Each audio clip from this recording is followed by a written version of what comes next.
경제와 투자를 깊이 있게 생각하는 딥사이트 시간입니다. 미국 연준이 금리를 드디어 내렸습니다. 4년 반 만인데요. 그동안에 이제 팬데믹 이후에 치솟은 물가를 잡기 위한 정말 강력한 금리 인상이 이제 멈췄다. 소위 우리가 얘기하는 방향 전환이 나타난 건데요. 이후에 미국의 금리 인하가 글로벌 시장, 우리 시장에 미칠 영향들, 투자 전략들 점검하겠습니다. 윤여삼 메리츠증권 리서치센터 채권 파트장 함께하겠습니다. 어서 오십시오, 파트장님. 네, 안녕하십니까. 미국의 이번 FOMC는 막판까지 25냐 50이냐 상당히 시장에서도 관측이 많았고 설랑설레가 많았죠. 내부적으로도 뭐 고민이 꽤 많지 않았겠어요. 근데 결국은 이제 50bp 인하를 결정을 했는데요. 간단한 평가 좀 해주십시오, 먼저. 한마디로 얘기 드리자면 파월 의장은 절대 자기네가 늦지 않았다. 이것도 선제적 인하다라고 하고 있지만 근데 이번 50bp 빅컷은 물론 채권 시장이 금리 인하에 대한 기대들을 선제적으로 좀 많이 반영해서 미국 기준금리가 5.5%인데 미국채 10년짜리가 3.6%까지 지금 거의 200bp 가까이 낮아져 있거든요. 1년 내에 미국의 기준금리 200bp 이상 할 수 있다. 이런 앞서간 시장 기대 측면에 어느 정도 충족도 하고 그리고 7월 달 고용지표를 미리 알았다라면 7월부터 금리 인상을 할 수 있었다. 이 부분에서 벌써 인하를 할 수 있었다. 금리 인하를 할 수 있었다. 이 부분에서 벌써 이제 좀 늦었던 실기론이 좀 거론이 됐었거든요. 그 한마디로 정리를 드리자면 이번 50bp 인하는 우리가 조금 늦은 만큼 출발은 힘차게 뭐 박차고 나가는데 대신 이 50bp를 일반적인 속도로는 보지 말자. 그러면서 올해 시장이 기대했던 게 대략 75냐 100bp냐인데 올해 100bp 정도로 원래 한 번 25bp밖에 못 할 거다. 한 번이다. 라고 했던 6월에 점도표를 수정하면서 그걸 올렸지만 내년과 26년까지 최종적으로 연준의 타겟이 되는 기준금리 값은 겨우 25bp 떨어지는 수준에 그쳤거든요. 그래서 그 이후로 속도는 25bp 점진적으로 갈 거다. 그래서 어제 빅컷 자체로만으로는 서프라이즈고 기대하는 게 많았지만 이후의 속도는 예상 경로에서 크게 벗어나지 않았다는 점에서 앞서간 시장 금리는 대략 3.6에서 3.7%로 미국채 10년 금리가 오르고요. 약간의 실망감들이 비춰지는 FOMC지 않았나 그렇게 보고 있습니다. 정책은 굉장히 어렵잖아요. 시장에 이제 기대치도 있고 시장을 쫓아가면 안 되는 거잖아요. 정책은 그죠. 항상 선제적으로 가야 되는 건데 그런 측면에서는 어제 50bp 내린 게 제롬 파월의 연준의 결정이 개인적으로 채권 전문가로서 잘했다고 보세요. 만약에 25를 내렸으면 시장 충격이 꽤 있었을까요? 그러니까 50bp를 내릴 때 가장 걱정했던 건 과거에도 연준이 50bp 정도로 좀 빠른 스텝은 경기 침체 정도의 리스크를 감안했을 때 그러니까 이게 경기가 확실히 나쁘다는 걸 인정하는 분위기였는데 이번에는 왜 연준이 50bp를 할 수 있었냐면 아까도 얘기했지만 연내에만 벌써 빅컷 2번에 뭐 125bp까지 낮출 수 있다. 시장 기대가 좀 너무 과했죠. 근데 요번에 50으로 출발을 하고도 남은 기간 연내 100bp 정도 점도표를 제시하면서 그 앞서간 시장 기대를 좀 컨트롤하는 어느 정도 시장 기대도 좀 충족시켜주면서 아까 얘기드렸다시피 7월에 고용지표 나빴던 거를 좀 커버하는 정도의 예방적 차원이 크지 않았나. 그리고 잘했냐 못했냐. 많은 분들이 이렇게 평가하시더라고요. 주어진 정보, 어저께 파월도 미국 경제가 양호한 거는 인정하면서 이 상태에서 50bp 인하가 과연 맞느냐라고 했지만 나라면 50bp 인하했을 거다라고 주장하는 수많은 뭐 IB의 그루들이라든지 뭐 투자자들이 있었는데 그런 분위기들을 어느 정도 충족시키는 저도 시장에 이렇게 아까 얘기했던 경제 침체에 대한 우려나 이런 부분을 자극하지 않고 좀 힘찬 발걸음 정도로 인식할 수 있어. 그래서 생각보다는 괜찮았다라고 보는데 시장은 그 이상을 꿈꾸니까 그게 뭐 좀 부담인 것 같습니다. 그리고 이제 만장일치를 이뤄내면서 자신의 이런 그 컨센서스 존재감을 나타내고 싶었을 텐데 결국은 보험하는 이제 다른 의견을 좀 내기도 했었고요. 그런데 특이한 거는 시장 반응입니다. 전일 미국 증시가 이제 새벽에 일어나서 결과 보려고 일어나신 분도 많을 텐데 50bp를 인하하고 나서 어쨌든 흔들리다 막판에 밀렸어요. 그죠? 그러다가 하루 지나고 나서 또 어제 선물시장부터 해가지고 급등세로 또 땡겼어요, 미국 증시가. 미국 투자자들은 그러면 어떻게 해석을 한 걸까요, 시장은? 그러니까 앞서 얘기됐다시피 전일은 앞서간 기대의 조정 구간이었다라고 봐야 되는 것 같고요. 그리고 금리 위주로 좀 올라가 달러도 50bp 인하 확인하고 일시적으로 약세를 세게 갔다가 대략 금리랑 똑같은 패턴이었죠. 이게 뒤에 경로를 다 합치면 최종 금리 값이 한 3%까지 26년까지 가는 터미널 레이트라고 하죠. 마지막 최종 금리가 침체가 아니라면 그 정도까지 간다는 기대는 크게 바뀌지 않았기 때문에 이유는 점진적이겠구나. 근데도 또 전일에 또 환호를 하는 입장은 여전히 기대 구석은 이제 정책상으로는 통화 정책밖에 없습니다. 예. 그래서 내년까지 어쨌든 3%대 연방금리 3.5까지 내년까지 낮춘다는 걸 점도표로 제시해놨는데 시장은 그거보다 아직도 기대를 더 하면서 완화 기조 자체는 바뀌지 않았다. 유동성 공급자로서의 연준의 역할이 좀 기대가 되지 않느냐. 그러면서 지금 이 정도 금리 낮춘 거 가지고 무거운 자동차주나 이런 쪽에서 기대를 가져가는 게 맞나 싶은데 그런 종목들도 같이 상승하는 모습을 보여줬거든요, 사실. 그래서 지금 금리가 안정화될 거라고 하는 그 신뢰 자체는 무너지지 않았기 때문에 저는 시장 기대는 지금 이제 연준의 유동성 공급자의 역할 이런 부분에 대한 기대를 유효하게 가져가고 있다. 다만 연준이 내년까지 3.5 낮추는 과정에서 또 경제에 대한 의구심들이 계속 있을 거기 때문에 지금 이제 뭐 다시 그러면 금리가 낮춰졌으니까 추세적으로 위험자산들이 오를 수 있을 거냐에 대한 부분은 많은 분들이 금리 인하할 때부터 주의를 해야 된다라고 저도 그 중에 한 명이긴 했는데 걱정을 했잖아요. 이제 금리 인하를 해야 될 정도의 경제 환경 이보다 더 좋을 수는 없다는 지났고요.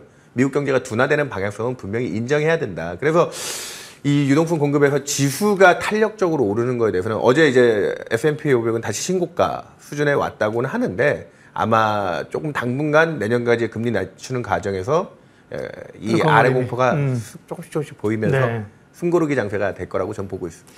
네, 윤여삼 파트장님과 함께 금리 이야기. 과거에는 이런 얘기 하시면서 사실 저도 그렇고 들으시는 분도 그렇고 많은 부분을 이해하지 못했는데 매크로에 우리가 스터디가 많이 돼서 이제 말씀하셔도 어지간히 조금 이제 알아듣고 합을 좀 맞춥니다. 그러면 이제부터 중요한 요인들을 몇 가지 할 텐데 일단 이게 정말 선제적 뭐 보험적 성격의 인하냐 경기 침체의 인하냐 이런 논쟁이 있는데 그리고 또 핵심적인 게 이번에 이제 금리를 이전처럼 뭐 제로금리 1% 내리는 게 아니라 상당히 소위 중립금리가 이제 올라간 것 같다는 표현도 했었잖아요. 네네. 거기에 의미를 꽤 두시는 분들이 많더라고요. 네. 어떤 의미입니까? 제가 갖고 온 자료 이렇게 보셔도 이 연준의 점도표 변화를 확인하실 수 있는데 6월 첫째 주 6월에 FOMC 때문에 발표한 것만 해도 올해 한 번이나였어요. 한 번이나 했는데 요걸 올해 무려 이제 75bp 정도 더 낮춰서 100bp 그러니까 25에서 100bp까지 늘렸는데 내년은 기존의 4.1에서 3.4 그러니까 4.4에서 3.4는 100bp 요 5.1에서 4.4 떨어지는 거에서 그대로 100bp 인하폭은 다르지 않습니다. 1년에 100bp라면 분기에 한 번 꼴이죠. 분기에 한 번 꼴이니까 굉장히 점진적인 거고요. 마지막 방금 중립금리 얘기하셨는데 이게 장기 전망치가 2.5에서 2.8, 2.9까지 최근에 올랐는데 이 숫자보다 전 더 중요하게 보는 숫자가 26년 값입니다. 연준의 통화 정책이 움직이는 시기가 대충 2년을 낮추든 높이든 벗어나지 않거든요. 그러니까 26년까지 가는 거리가 실질적인 거리. 근데 어떻습니까? 2.9로 찍혀요. 이게 그러니까 이전에 앞에도 6월 달에 그 끈적한 물가를 보면서 올해 한 번밖에 못 낮춘다 할 때도 26년은 3.1이었거든요. 근데 그게 겨우 낮춰져서 25p 더 낮춰서 상당 기준으로는 2.9가 3%입니다.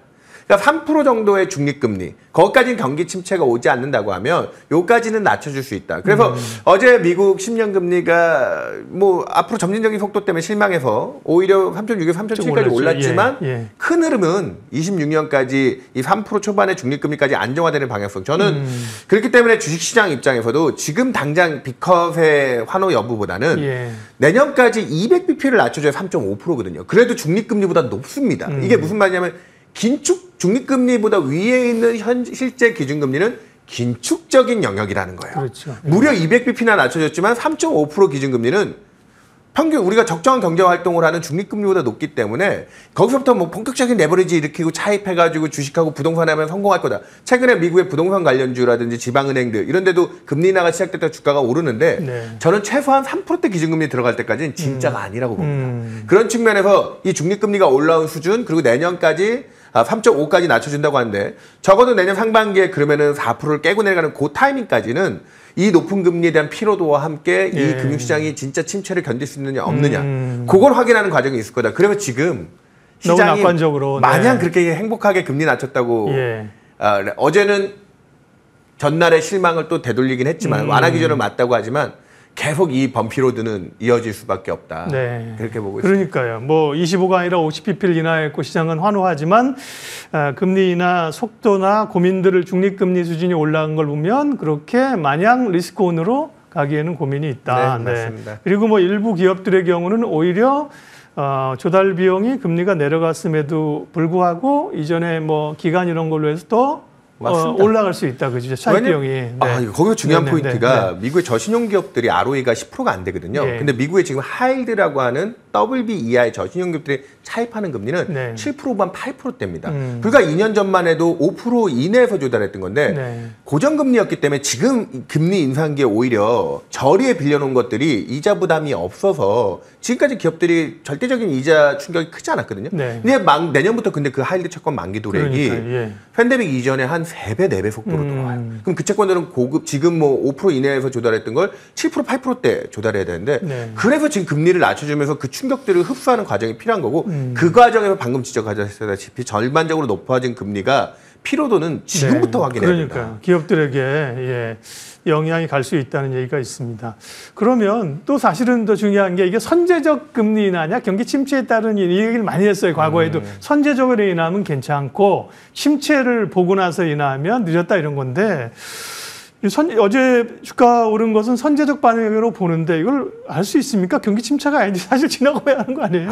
경기 침체는 누구도 예단할 수 없습니다. 제가 2008년 금융위기 때 그 2008년 초에 제가 그때 좀 주니어였기 때문에 글로벌 아이비들이 내놓은 2008년에 대한 경제 전망, 무슨 뭐 주가 전망 이런 것들을 봤는데 주요 뭐 한 10몇 개 아이비들을 정리했는데 단 한 기관도 경제가 침체 아니 둔화도 그렇게 크지 않을 거라고 2008년 초에 예측했었어요. 근데 시작이 왔다 이거죠. 근데 지금 제가 또 준비한 그림 보시면 요 근래 이제 금리 인하를 공격적으로 들어갈 때 요게 연준의 매파적인 인사였던 월러 이사조차도 최근에 약간 비둘기적인 성향, 요번에도 금리 인하를 찬성했죠. 비컷을. 그런 월러 이사의 입장이 이게 베버리지 커브라고 하는 용어인데 실업률 대비 구인율, 얼마나 사람이 일자리가 없고 얼마나 사람을 뽑아주느냐의 관계거든요. 이번 팬데믹 때 워낙 사람을 많이 뽑았어요. 그러면서 역사적 실업률까지 낮아지고 아주 과거의 평균 수준보다도 고용시장이 핫했죠. 근데 그게 이제 식기 시작하면서 이제 사람을 뽑는 기업들의 아까 기업들이 이제 이자 부담도 생각해야 되고 사람을 못 뽑기 시작하니까 떨어지기 시작해서 지금부터가 이제 승부처입니다. 아직 침체다 아니다 예단할 수 없지만 고용 지표에 주목하고 있는 이유가 이 정도 구인 활동이 떨어지기 시작하면 여기서부터 더 떨어지면 실업률이 어떻게 되는 방향입니까? 역사적인 수준에서 올라가는 방향은 불가피해 보이거든요. 이런 쪽에서 침체다 아니다 하고 있지만 연준이 이번에 비컷을 출발하면서 내년도까지 중립금리 그러니까 중립금리 수준 정도까지는 금리를 낮춰줘야지만 이런 리스크들을 좀 덜어낼 수 있을 거다라고 하는 백그라운드들은 만들어져 있다. 그래서 저는 침체는 아니냐. 저희 하우스 공식뷰는 침체는 아닙니다. 하지만 지금부터 계속 돌다리를 두들겨 보고 가는 단계인 거죠. 그래서 지금 금리 인하가 시작됐지만 시장이 마냥 지금 공급되는 유동성을 긍정적으로만 해석할 수 없는 요게 이런 돌다리 두들기는데 노력이나 비용이 들어가지 않겠습니까? 그게 금리 인하로 맞춰져 간다. 그렇게 보시면 될 것 같습니다. 오늘 파트장님과 아주 굉장히 좋은 얘기들을 많이 듣고 있습니다. 경기 침체 얘기했고요. 물론 이제 금리를 내려서 이게 다시 유동성이 풀리고 물가를 자극할 가능성도 얘기가 됩니다만 지금은 뭐 그것보다는 그죠. 당장은 이제 물가는 어느 정도 안정이 돼서 이제 고용이잖아요, 그죠. 그러면 이제 어제 나왔던 사실은 실업수당 청구 건수는 사실 주간 단위잖아요. 이거 예전에 별로 신경 안 쓰는데 요즘은 워낙 민감하니까 이것보다는 사실은 그러면 이제 다음 달 나올 고용 지표가 굉장히 중요하겠네요. 고용 상황이 그렇게 안 좋은가요? 지금 아까 얘기했다시피 이제 사람을 뽑은 만큼은 팬데믹 과정에서 다 뽑은 상태고요. 심지어는 작년부터는 전체 20만 개가 넘는 아주 양호한 일자리. 팬데믹 전에는 10만 개 원로 일자리가 늘어도 이거 미국 경제 굉장히 호경기인데 보통 5만에서 7만 정도 늘었거든요. 근데 지금 20만 개가 넘는 일자리가 과잉 상태였고 요 근래 10만 명 초반대로 떨어지면서 제가 봤을 때는 20만 명이 30도 고열이었던 시기였고 지금 10만 명대는 사실 15도 정도면 아직 겨울이 아니에요. 우리나라 20만 개가 기준이 돼버렸어요 지금. 그래서 지금 이제 30도에서 15도로 떨어지면 순식간적으로 좀 춥게 느껴지잖아요. 지금 전 딱 그 정도 상태라 보는데 그래서 침체는 분명히 아닙니다. 어제도 실업수당 청구 건수가 그 전주에 23만 개에서 어저께 21만 개로 또 실업수당 받는 사람이 줄었어요. 그리고 제가 갖고 온 자료도 보시면 연준의 데이터를 다 믿을 수는 없지만 연준이 이번 성장률 전망은 내년도까지 크게 바꾸지 않았습니다. 연준이라고 자기네 그로스 성장률 전망 올해 초에 24년 전망 어땠습니까? 1%밖에 안 나온다 했는데 2%로 양호하게 나왔잖아요. 그럼 내년에 2%라고 해도 2%가 안 나올 수도 있지만 물가는 확실히 안정시켜줬고 실업률 4.4. 이게 전 마지막으로 좀 찜찜한 부분인데 왜냐하면 지금 실업률이 4점인데 연준이 좀 자신감을 가지고 4.4를 제시했는데 이게 뚫릴 수 있단 말이죠. 이게 뚫렸을 때 여러분들이 주목해서 봐야 될 제일 중요한 포인트는 통화 정책의 리스크. 아까 물가가 다시 올라가서 또 금리 인상에 대한 리스크. 그런 쪽보다는 이 실업률이 상방이 뚫려서 금리 인하폭이 더 늘어날 수 있는 리스크, 하방 위험이 저는 더 크다고 봅니다. 그렇기 때문에 채권 투자자들 입장에서는 지금 30% 정도의 침체 확률, 지금 침체 확률을 추정해보면 서베이나 아니면 여러 툴들로 한 30% 정도를 얘기하고 있거든요. 예. 그 30%의 침체 확률만큼의 채권의 필요성, 뭐 이런 것들을 얘기하시는 분들이 있어요. 보험적으로 가는 거죠. 지금 금리가 미리 많이 빠졌다고 해도 채권 투자에 관심 갖는 분들은 그런 포인트도 있다.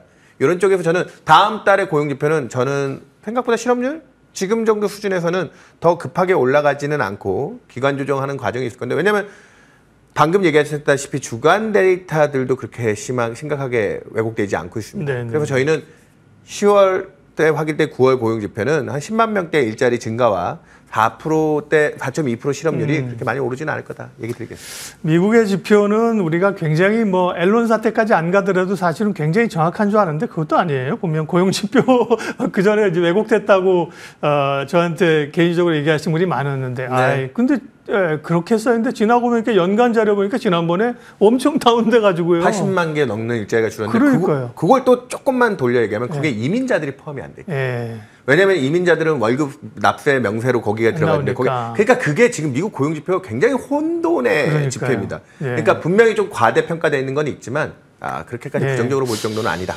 알겠습니다. 그러면 아파트여서 요거 하나만 보고 이제 전략적으로 가겠습니다. 네. 그러면 지금 점도표를 FOMC 찍은 거 보면 올 연말까지 이제 50bp 남았잖아요. 네. 25씩 11월, 12월 두 번 정도 내린다는 건데 네. 정말 그대로 갈까? 점도표도 연준위원들이 좀 우스갯소리로 보면 뭐 졸면서 찍은 건지 그대로 안 가더라고요. 이것도. 그게 이제 데이터 디펜던트하게 그들도 받아들이는 정보가 네. 계속 달라지고 있으니까 네. 올해 연초만 해도 3월달 금리 인하 얘기했었어요. 네, 맞아요. 그리고 그때 그리고 점도표는 그러지 않았지만 그때 네. 점도표는 오히려 좀 더 보수적이고 신중했죠. 4월, 5월달에 물가가 생각보다 덜 떨어진다, 끈적하다 이런 얘기 나왔을 때는 시장도 바로 여름까지로 후퇴시켰다가 그러고는 7월 FOMC에는 연내 2번밖에 인하 못할 거다. 아니 한 번에 그칠 거야. 아이비들이 또 그렇게 나왔었어요. 네. 그거 한 분기 안 지났습니다. 근데 지금 연내 125. 근데 연준이 인정해 준 건 시장 기대보다는 좀 적은 100bp. 저는 그 정도 신뢰성을 지킬 정도의 환경이라 보고 있고요. 내년까지는 분기에 한 번 꼴 정도의 속도. 저희가 지금까지 주어진 정보로는 분명히 경기 침체에 대한 우려들을 좀 확인하고 가야 되지만 저희는 지금 요번에 B컷 다음에 속도는 어느 정도 좀 균형을 잡으면서 안정적으로 갈 거다. 그래서 점도표는 믿어주자. 네. 이렇게 보고 있습니다. 그도 믿을 수밖에 없는 게 지금 상황에서 결정을 한 거니까요. 그죠? 네. 한 달 후에 또 상황이 어떻게 될지는 모르는 거고요. BOJ 얘기를 잠깐 해야겠네요. 오늘 BOJ가 있는데 지난번에 이제 뭐 금리 인상하면서 글로벌 시장에 엄청난 파장이 있었고 네. 일본도 뭐 긴장해서 오늘 BOJ에서 뭐 조치를 하진 않겠죠. 그러나 이제 연말까지의 불안감 이런 것들이 좀 있습니다. 엔캐리 정산 추가적인 가능성 이런 것들이 좀 큰 요인일까요? 아니면 지나가는 걸까요? 일단은 엔캐리 분명히 그동안 일본 자금을 차입해서 다른 나라 투자하기에 좋은 환경이었죠. 예. 근데 일본이 지금 금리 올리는 속도가 그렇게 빠른 편은 아닙니다. 물론 최근에 물가가 다시 반등하면서 연내 추가 긴축을 한번 하겠지만 미국이 금리를 낮추면서 그쪽에서 오는 엔화 이제 절상 압력도 높거든요. 네. 그렇기 때문에 일본이 지금 일본 국민들은 엔화 절상을 좀 요구한다고 합니다. 해외 나가서 이제 외국인들만 자꾸 자기 나라 들어오고 네. 자기네들이 해외 나가서 구매력이 떨어지다 보니까 엔화의 절상, 물가도 부담받고요. 수입 물가도 오르고. 예, 그렇지만 그동안 니케이를 끌어올렸던 가장 큰 힘이 뭡니까? 그 엔화 약세에 기인한 일본 기업들의 이익이었거든요. 지금 140엔입니다. 140엔이 그때 뚫렸을 때 긴축 기조를 얘기할 때 가장 BOJ도 이제 우리 금리 올릴 수밖에 없어요. 이제 양적 완화 환수해야 돼요. 했던 영역이 그 정도 수준이거든요. 여기서부터 역으로 아래로 가는 거에 대해서도 좀 방어적으로 나올 수 있다. 그래서 오늘 BOJ가 원칙적으로 긴축 기조는 얘기하겠지만 미국이 이번에 B컷도 하고 금리 인하에 대한 기조를 가져가면서 엔화가 자연스럽게 절상되는 압력이 생길 거기 때문에 BOJ가 여기서 무리하거나 무리수를 두기는 좀 부담스럽다. 그리고 최근에 그림 하나만 또 간단하게 보시면 일단은 뭐 그동안 쌓여있는 엔캐리의 자금이 얼마나 커서 그게 환수되는 거에 대한 부담을 얘기하고 있지만 시장에서 투기적으로 배팅하는 금융 쪽에 배팅하는 엔화 약세의 배팅은 지난 8월, 7월 달부터 이 정도 속도로 청산이 됐습니다.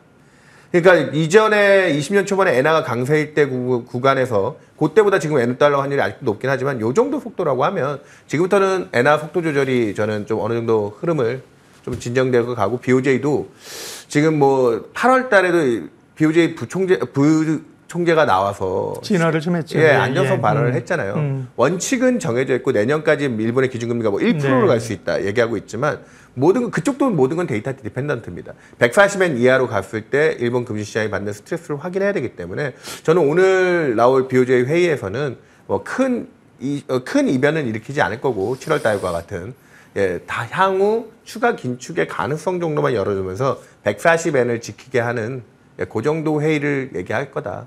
그렇게 보고 있습니다. 네. 뭐 좋은 얘기를 너무 많이 듣고 있는데 시간이 제한이 돼 있어서요. 마무리를. 그래서 결론을 좀 내주십시오. 그러니까 금리 인하가 이제 어쨌든 간에 우리가 피벗이라고 하는 방향 전환 시작이 됐습니다. 금리를 내렸는데 금리를 내리니까 이제부터 뭐 주식 해볼 만하다는 얘기를 많이 하고요. 한편에서는 금리 인하가 왜 호재냐, 경기 안 좋아서 내린 거니까 악재다. 뭐 여러 가지 혼재돼 있어요, 그죠? 그러면 이제 전체적인 투자자들은 어떻게 포트폴리오 전략을 짜야 됩니까?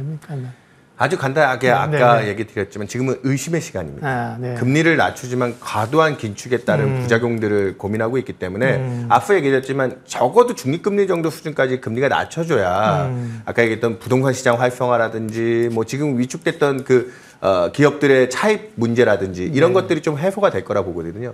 그러니까 내년 상반기까지는 저는 개인적으로 전체적으로 침체가 아닐 거기 때문에 급락을 걱정하지는 않아도 되지만 이제부터는 그 미국 증시 중심으로 상단을 높여갔던 그 힘이 앞으로 뭘로 끌고 갈 거냐. 연준이 이번에 빅컷을 해줬지만 시장 반응이 어제 바로 보고는 안 좋았다가 오늘 좀 반등했지만 이런 과정이 좀 계속 될 거라고 보시는 게 맞습니다. 그래서 이 안에서의 포트폴리오 투자는 금리 인하의 수혜주들을 찾지만 금리 인하의 수혜주들은 제가 봤을 때는 저도 미국 기준금리가 4% 중반 이하 한 4자 정도까지는 가야 그때부터 이제 어느 정도 이 이자 부담을 덜어내는 쪽에 금리 인하 수혜주들을 본격적으로 검토해야 된다고 보고 있고요. 지금은 빠릅니다. 지금은 오히려 최근에 이제 성장주 중심으로 의심이 많아지고 있잖아요. AI라든지 반도체 그런 쪽이 아직까지는 돈을 벌 수 있는 능력이나 이런 게 있기 때문에 금리 인하 초기의 경제 안정성을 볼 때 그쪽을 주목해서 보시는 게 여전히 맞다. 그래서 저는 달리는 말에서 아직 뛰어내릴 타이밍은 아닌 것 같다. 그 정도로 얘기 드리겠습니다. 네, 빅컷에 대한 평가들 한마디로 얘기하면 당분간은 의심의 시간, 확인의 시간이 필요하다 이렇게 정리하겠습니다. 메리츠증권 리서치센터 윤여삼 채권파트장님 함께했습니다. 고맙습니다. 네, 감사합니다.